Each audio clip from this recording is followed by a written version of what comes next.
Tom, welcome. Thanks very much for taking the time. You might want to share with us your story. Just a little bit about myself. I started gambling when I was a young age. I used to go to the trots with my dad.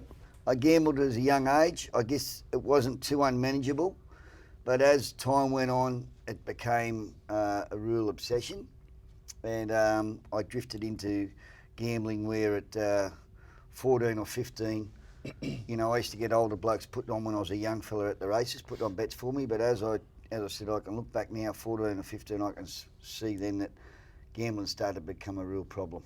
I used to get butterflies before I gambled. It was like I was just that, you know, it gave me such an adrenaline rush that I used to just go into another world. And regardless of all the consequences that was going on, while I was in there, I was just in another world.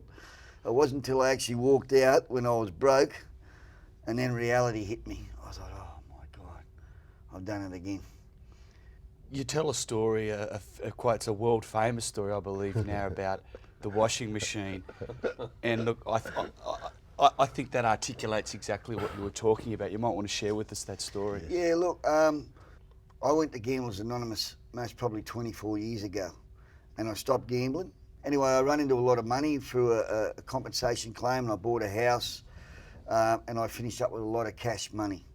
And then I gambled all that money, and then I started hocking stuff in my house, you know, TV, DVD, video, cutlery, and I finished up sort of cleaning my house out. And I share a story that one time I carried a washing machine on my back up King Street, Newtown. And that was a challenge in itself, I tell you. I might even give you a visual of it. If you can imagine a washing machine, I actually had to sort of bend down and put my hands in the agitator to actually lift myself up, and walking up King Street with a washing machine on my back. The bloke just shook his head. I was just sweating, and he just couldn't believe it. He said, mate, we don't take washing machines. But he just couldn't believe what I did and gave me some money anyway. So I guess I'm saying it in a humorous way, but yeah, so I started hocking everything also.